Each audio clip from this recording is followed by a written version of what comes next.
Hello everyone, this is Food is a Conversation Alumni Edition. Session 49. Unbelievable. One more and we reach our 50 milestone. So what are these conversations about? We are hosting our ecosystem members programs organized by the Future Food Institute so far. Let them be summer schools or the Food Innovation Master Program, or now the Food and Climate Shaper Bootcamps, what we organize with the Food and Agriculture Organization of the United Nations. Ciao, Anastasia. Ciao, hello. Hi. I quickly finished the introduction. So these sessions happen since April, twice a week on Tuesdays and Thursdays. We always do one morning and one afternoon session to make sure that we cover different time zones because, as you can imagine, our alumni are located all over the world. And they are very casual 30-minute conversation where you will hear about their stories, how did they join the ecosystem, what were their main takeaways from the educational program, and how is their local food system, what are they busy with right now. I encourage everyone to post questions along the way. I will make sure that we don't leave any questions unanswered before we finish the session. And now, without any further ado, let me introduce you to Anastasia Costantini, who is based in Brussels at the moment, and she will tell you how did she end up on the digital bootcamp in July. Yes, I found the digital bootcamp through Sarah because 2 years ago I made this research at European level about how social enterprise can contribute to alternative food system, and among different experts I interviewed her, and our conversation was so inspiring, so stimulating that then when I found in LinkedIn this bootcamp opportunity, I decided to apply. So Have you had different digital learning experiences before? yes, I did several digital learning experience, but honestly, this one related to the bootcamp was really, really interactive compared to the other one. So for me, it was really a fresh restart also for my career and for my learning objective. Nice. And you had a very diverse group of participants as well. Do you think, how was that for you? Do you think that was an added value from your perspective to meet all these different people? Or would you rather want to have more specialized audience or peers during such an educational experience? No, not at all. It was, I think that this was one of a strength point of this experience for me. Because for instance, I'm honestly, when I worked more or less with the same stakeholders or the same no organization. This way to work, to speak, to have this exchange from very variety person, people, experience. I think that this was one of the main point for me to that I keep with myself after the boot camp. No, it was a great. Nice. So you did have some connection already to the food system and food as such before, not only because you're Italian and your food identity is very strong, as we all know, but also because you did socioeconomic research about shopping baskets or shopping carts. Can you tell us a bit more about that project? Yes. My background is that I am a clinical dietitian, but after working in the hospital, I decided to go deeper also in the economic aspect of the food because I noticed that this is one aspect that influence a lot the food choice of people. So I did this research with the University of Bologna, that is the agronomy department of the faculty of agronomy in Bologna. About I did this three different pattern food. One was based on household food in Italy. diet, so regular diet that in general people do. One was based on following the Mediterranean diet principle. And then the third one is a sort of provocative way, so related to only junk and fast food. I did these 3 menus for 1 week, and based on that, I calculated the impact at health value, so nutritional aspect, economic aspect, and environmental aspect. And we noticed after this huge research that there is a sort of misconception about the economic aspect of the food. Because we saw that if you want to follow a sort of Mediterranean diet, especially in Italy, with this traditional poor diet related to legumes and other really, really poor ingredient, is not so expensive compared to the normal diet that in this case was based in Italy, Italian people follow. So the point was that it could be interesting to work on the communication about it, because now this is one main point. We assume that eating healthy is expensive, but it's not always like that. Definitely, I think communication is one of the key strategies what we need to focus on to help consumers with their dietary choices. So we recently had the chance to work together on another project about nutrition for all. And I would like to hear your perspective, especially because you already had done research in similar fields. And we also took a very unique approach for collecting data. So how did you experience, what were your main learnings besides what you already have known or you learned about, or you had your own assumptions? So what were maybe the most surprising information, and how did you find the research dinners what we organized? Okay, this experience was really, really important for me because I learned a lot about nutrition, even if it's my field and even if my background. And this unique approach based, so we have this type of dinner when we, around the world, when we asked some question about consumers, but also other stakeholders, but especially consumers. At the beginning, for me, that I came from the academic research was a little bit weird.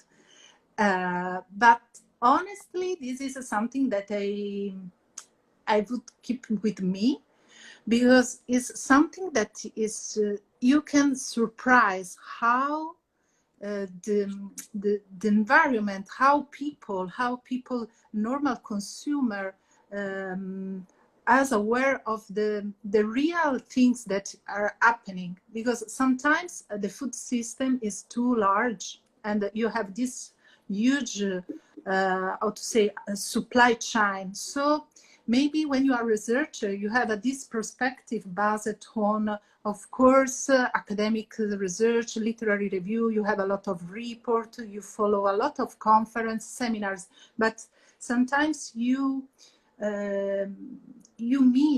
forgot this real concrete aspect of the daily life.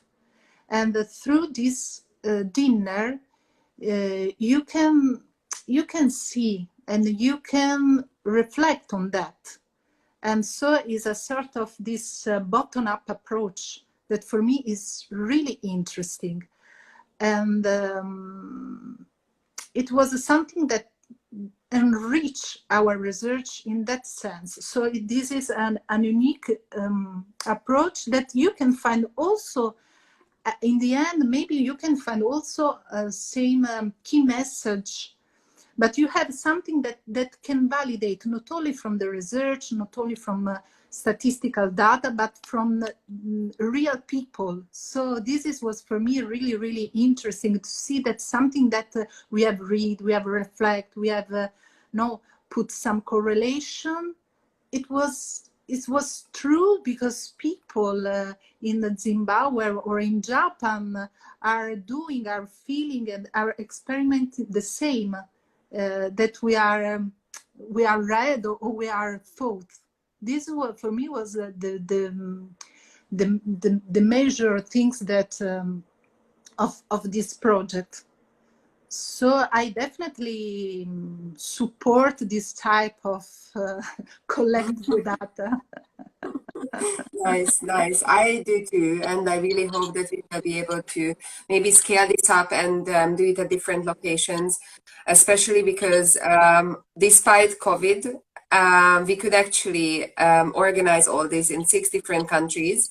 And sometimes I really felt like we were sitting at that table with them and having that Yeah. conversation about how we eat and how they maybe feel ashamed about their traditional food, or how they would like to support biodiversity, yet they always go and opt for the same products in the supermarket. So very, very interesting Yeah, learnings. and if I can add something, I think that in this way we can also start this communication process about food, because we put people to pay attention to food issue, nutrition in this a very convivial and very relaxing way.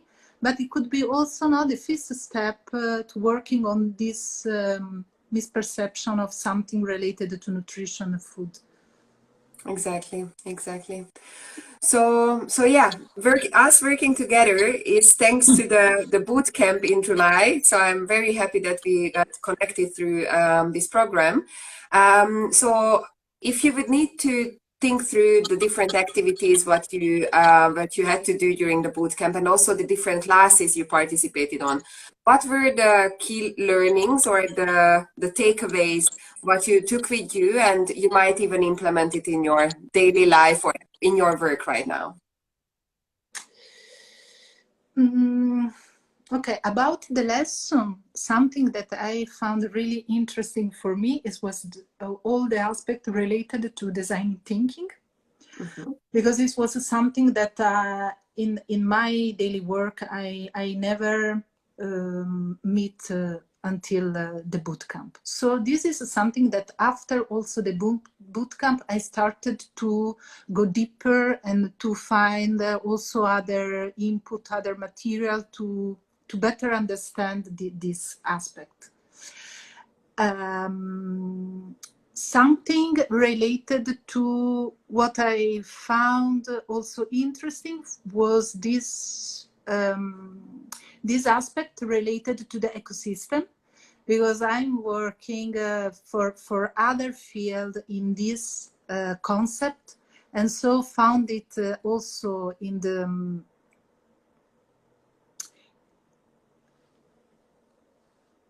Oh, good. okay, and Yes. found and found also this ecosystem also in this bootcamp was something that how to say helped me to understand that I'm working in a right path, that is Mm-hmm. not only what I'm doing for my other research, but is something that now is that also other network, other people are working on. And one thing related to the way to work, it was something that it was for me really, really a sort of restart, because it's something that is so convivial, so informal, but at the same time it is so professional. And I Mm-hmm. love it. I love it, this way to work and to approach the things, because sometimes now you having this huge organization with a lot of there is more where people are so formal, but then now you have some, but this way to be so informal, so convivial, so get in touch with without any obstacles, and then work so professional way, for me it was amazing. And I'm really glad to be a part of the boot camp, because they I I was losing a little bit, now this my nutrition field, food, and this gave me the opportunity to re-jump in this expertise. Very nice. I really hope that we will be able to work on different projects in the future. So I have a final question, what I ask from everyone at the end of the session, and that's about how you picture your food future. And now we look for positive pictures, right? Like if you would have no barriers and you don't know all of the different obstacles of our food system right now, what do you wish for our future? It's a really good question. Honestly, I am a big fan of the Mediterranean diet, but at the same time, I'm a big fan of all these traditional dish. So for me, something that should be for not at all a problem. So for me, if I have to think about food, that the first things in the future that we don't have to talk anymore about nutrition for everyone or to have a nutrition inequality or nutritional gap. And at the same times that I'd like to think about that food that is something related, of course, from culture, conviviality, and that is that you keep this this role of social tool also. And for me is really close to health and the social aspect of our daily life. So it's something that more in just eat just for our body. And I hope that this keep this part that will be increased, and not now because we are thinking about now, no, because we are rethinking our food system. But also in this case, sometimes we go too far from that should be absolutely too healthy, too vegan, too organic, yes.